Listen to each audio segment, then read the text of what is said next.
लेकिन पीटीआई का इस वक्त मानना ये है कि पाकिस्तान को एक अच्छी मईशत के बजाय एक आज़ाद अदलिया की ज़्यादा ज़रूरत है, तो इस वजह से सिविल डिसोबीडियंस ये पीटीआई काम का कर पॉइंट ऑफ सकती व्यू है। है।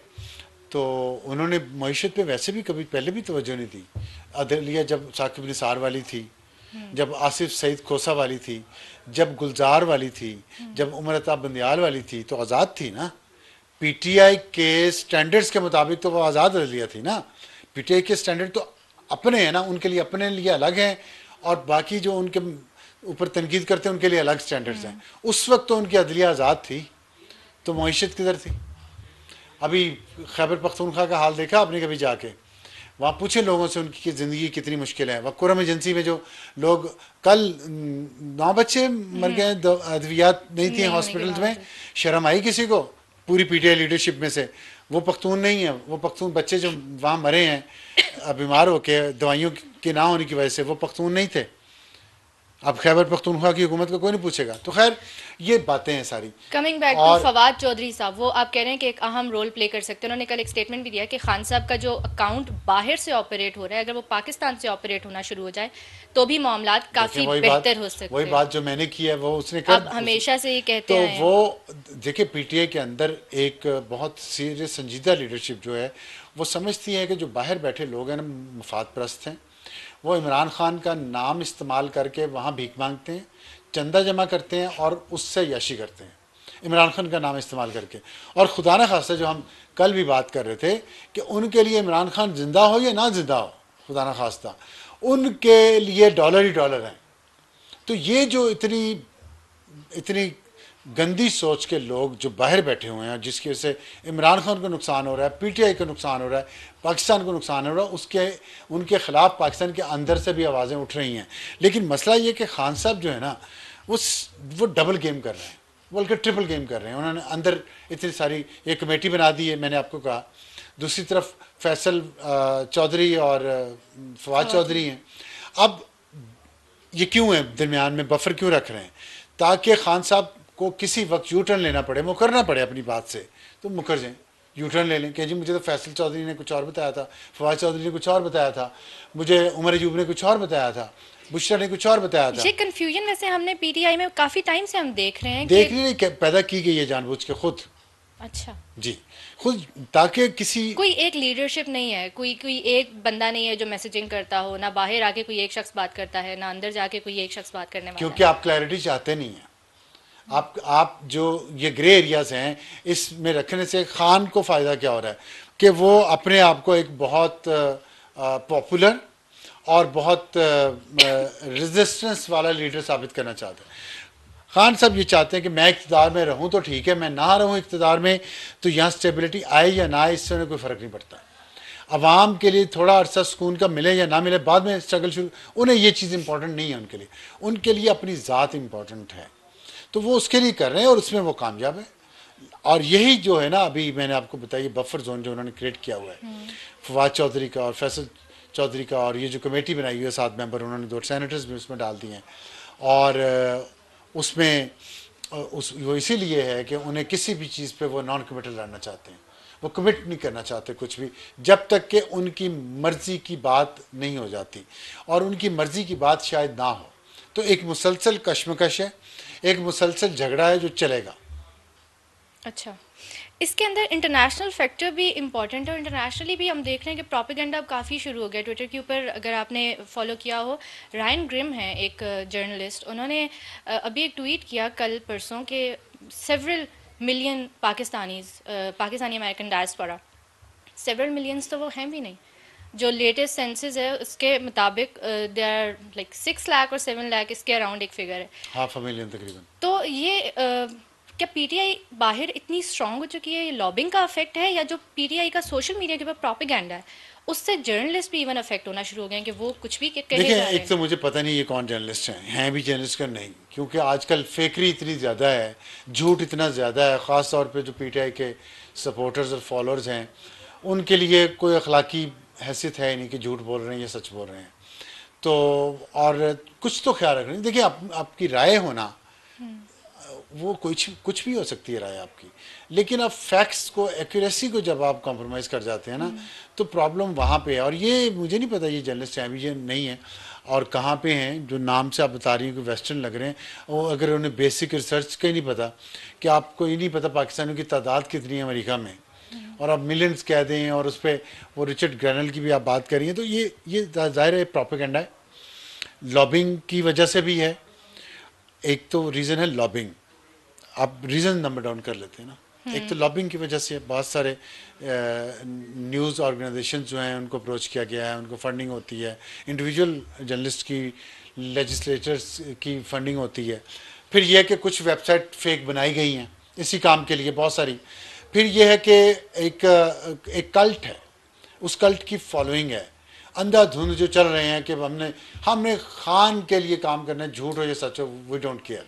वो कहते हैं ना कि खान ही तो पाकिस्तान नहीं, ये कहा है ना, इसका क्या मतलब है कि पाकिस्तान रहे ना रहे, खान रहे। अवाम तबाह हो जाती है, इकॉनमी ठीक नहीं होती, नो प्रॉब्लम, खान रहे। फिर एक और फैक्टर भी है, वो फैक्टर ये है कि कुछ लोगों की रोज़ी लगी हुई है इस बात पे कि पाकिस्तान में फसाद बरपा रहे, और जिसमें बाहर बैठे हुए लोग, वो ख़ास तौर पे जो डिजिटल मीडिया के ज़रिए कमाई कर रहे हैं, सिर्फ यूट्यूब पे हैं या ट्विटर पे हैं या फेसबुक पे हैं या इंस्टा पे, जहाँ भी हैं, और उनका कारोबार, उनके घर का चूल्हा चलता झूठ पे है, तो झूठ फैलाए जा रहे हैं। और एक और फैक्टर है, वो ये कि हो सकता है एक कॉन्स्पिरेसी थ्योरीज होती हैं कि कौन है, कोई पीछे और ताकत है बड़ी बैरून मुल्क जो पाकिस्तानी नहीं है। वो ताकतें चाहती हैं कि पाकिस्तान में स्टेबिलिटी ना आए, तो वो नहीं चाहती कि कोई भी साइड जो है, चाहे वो इस्टेब्लिशमेंट की साइड है चाहे खान की साइड है, उनमें से कोई साइड बिल्कुल मुकम्मल तौर पे शिकस्त खा जाए।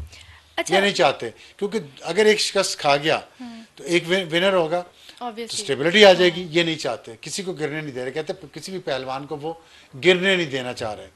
तो इसमें ज़ाहिर है जियो पोलिटिकल सिचुएशंस जो हैं। आपने बात की है कि बाहर बैठे लोग हैं जो प्रोपेगेंडा फैला रहे हैं, हमारा एक्स काफ़ी टाइम से बंद किया हुआ है हमारी गवर्नमेंट ने, तो ऐसे लोगों के खिलाफ ये क्या कुछ नहीं कर सकते? हमें तो परेशान कर देते हैं, हमें तंग कर देते हैं, हमारा एक्स ले लेते हैं। कौन, हुकूमत? हुकूमत की बात करिए तो इनके खिलाफ कार्रवाई नहीं हो सकती जो बाहर बैठ के पाकिस्तान के अंदर पाकिस्तान को डिस्टेबलाइज कर रहे हैं और आज आके मलबा फिर हम पे करता है? देखिए वो हो सकता है, मुश्किल तो नहीं है। तो होता क्यों नहीं? इसलिए नहीं होता कि नीयत नहीं है। नीयत एक तो आप में उतना खुलूस नहीं है जितना खुलूस इस अब काम जैसे के लिए रायन चाहिए। ग्रिम की अगर बात करें तो ये काफ़ी इनकी जो स्टोरीज होती हैं ये एंटी एस्टेब्लिशमेंट स्टोरीज काफ़ी रही हैं इनकी। तो मेरे जैसा बंदा भी पढ़ के कहता है कि यार हो सकता है इसके अंदर कोई, इसका क्या हमारी इस्टेब्लिशमेंट से ताल्लुक है? हमारी एस्टेब्लिशमेंट मैं नहीं, अगर ओवरऑल मैं अगर ओवरऑल एंटी अगर अमेरिका की एस्टेब्लिशमेंट इन पॉलिटिक्स, जो आपकी अच्छा, ये अमेरिका की इस्टेब्लिशमेंट के खिलाफ है। Overall that's a news to me. उनका वो रहा है स्टैंड, उनकी स्टोरीज पढ़ के तो एक तासुर उससे यही मिलता ये है। जिस तरह की उनकी इन्फॉर्मेशन आपने बताई है आज, हाँ। कि 7 लाख पाकिस्तानियों को सेवरल मिलियंस बना दिया है, इससे तो नज़र आ रहा है कि कितनी की उनकी जर्नलिज्म है और Accuracy तो कितनी नहीं की है। एक्यूरेसी है उनके पास। तो लेकिन पढ़ के तो फिर आप मैं भी अगर देखूं तो शायद अगर मुझे ना पता हो कि असल में कितनी तादाद है तो मैं भी सेवरल मिलियंस पे यकीन कर लूं, बिकॉज उनकी स्टोरीज इस तरीके की होती हैं, क्रेडिबल होती हैं। तो क्रेडिबल फिर नहीं होती उसको, अब नहीं होती, आपको जाहिर है आपको आज पता चल गया गुमराह ना। किया जाता है अल्फाज हाँ। की हेरा फेरी से, ये कहे ना। तो इन जैसों के खिलाफ फिर गवर्नमेंट क्यों नहीं कुछ करती? वही बता रहा था आपको कि एक तो कमिटमेंट की कमी है। कुछ चीज़ें होती हैं वो लॉन्ग टर्म होती हैं, कुछ मिड टर्म होती हैं, कुछ शॉर्ट टर्म होती हैं। इनके पास सिर्फ शॉर्ट टर्म सॉल्यूशन है कि पाकिस्तान में चीज़ बंद कर दो, कि पाकिस्तानी ना देखें, पाकिस्तानी ना सुने। कुछ पूरी दुनिया देख रही है, सुन रही है, कोई मसला नहीं है, बस पाकिस्तानी ना। आसान है ना यहाँ पे टूटी बंद कर देना अपनी कौम के ऊपर। वहाँ आपको एक स्ट्रेटजी बनानी पड़ेगी, आपको एक सोशल मीडिया पे अपनी प्रेजेंस रखनी पड़ेगी, वहाँ के कवानीन को जाके वहाँ के कवानीन को इन्वोक करना पड़ेगा उन लोगों के खिलाफ। नहीं करना चाहते, आसान हल है, यहाँ आप ट्विटर बंद कर दो पूरी कौम को। अच्छा, आज मैं देख रहा था कि जो मिनिस्टर हैं IT के, उनके सिर्फ 2% पाकिस्तान में ट्विटर के जो हैं यूज़र्स हैं। तो बंदा पूछे अगर आप 2%, और असल वो कह रही हैं कि असल फ्रीडम ऑफ एक्सप्रेशन तो टिकटॉक पे और फेसबुक पे है, वो खुली है। अब ये इतनी एक अजीब बात उन्होंने की है कि मैं सोचता हूँ मैं इस पर क्या कहूँ उनको, कि उन्हें बुनियादी चीज़ों का ही नहीं पता कि दुनिया में जो सबसे बड़ा न्यूज़ का सोर्स है इस वक्त वो ट्विटर है, चाहे वो 2% हो। पाकिस्तान में न्यूज़ का सोर्स टिकटॉक और फेसबुक नहीं है। और एक तो न्यूज डिस्कोर्स। जो फ्रीडम ऑफ एक्सप्रेशन का डायरेक्ट ताल्लुक न्यूज और एक्सेस टू इंफॉर्मेशन से है, उन्हें ये कौन समझाए? तो न्यूज यहाँ से लेते हैं लोग, फिर वो आगे फैलते हैं फेसबुक पे यस। या टिकटॉक पे, उसको जो बनाते हैं। तो 2% लोग जो हैं, आप उनसे इतना डर गए हैं यस। कि आप वो जो टिकटॉक पर जाके देखे तो उसे कितना इन्फ्लुएंस उनके पास बेसिक डेटा ही नहीं है। उनको पता ही नहीं टिकटॉक किस तरह लोगों को ख़राब कर रहा है, उनकी जहन साजी किस तरह टिकटॉक कर रहा है, उन्हें अंदाज़ा ही नहीं है। 2% लोग तो फिर चले, पढ़े लिखे हैं, एग्जैक्टली। शहरों में रहने वाले हैं। ये जो लोएस्ट डिनोमिनेटर है ना, जो सबसे बड़ा होता है, जो नीचे बेस है बहुत ये वसी होती है, एक्सपैंडेड होती है, ये वाइड होती है, और इसमें आबादी का सबसे बड़ा हिस्सा इसी में होता है, लोएस्ट डिनोमिनेटर जो होता है। ये बेसिक चीज़ नहीं उन्हें पता, और उसको कैटर करता है टिकटॉक। फिर क्या क्या वो एक्सपेक्ट वहां पे करेंगे जा रहा है उनसे? मैसेज, वो करोड़ों लोग हैं उसमें। ट्विटर में तो चले कितने 2% कितना बनता है 25 करोड़ का, फॉर 25 लाख बनता है। हाँ। तो लोएस्ट डिनोमिनेटर 10 करोड़ हो सकता है, टिकटॉक देख रहे हो, और उन 10 करोड़ तक वो मैसेज पहुंच रहा हो, 10 करोड़ का वो दिमाग खराब कर रहा हो। तो अजीब ही इनका वो, ये देखिए मैंने आपको बताया कि एक कमिटमेंट ही नहीं है अंदर, खलूस ही नहीं है। तो आप उसको एड्रेस कैसे करेंगे? यही है ना, आपके ट्विटर बंद कर दो। ट्विटर बंद तो फिर भी नहीं हुआ। जिन्होंने बोलना है, जिन्होंने बकवास करनी है, जिन्होंने झूठ बोलना है, वो तो बोले जा रहे हैं, आज भी बोले जा रहे हैं, बाहर बैठ के, यहाँ बैठे भी बोल रहे हैं, और उनको प्रोटेक्शन भी यहीं से है, क्योंकि खुद बनाए हुए हैं सासे हैं। आखिर में अयाज सादिक साहब वो भी कुछ किरदार अदा कर रहे हैं। उन्हें भी कहा गया है कि स्पीकर जो हैं वो रोल प्ले करें मुज़ाकरात में, और उन्होंने भी कहा है कि मेरे घर के दरवाजे और मेरे चैम्बर के दरवाजे जो है वो खुले हैं, अपोजिशन के लिए भी और गवर्नमेंट के लिए भी।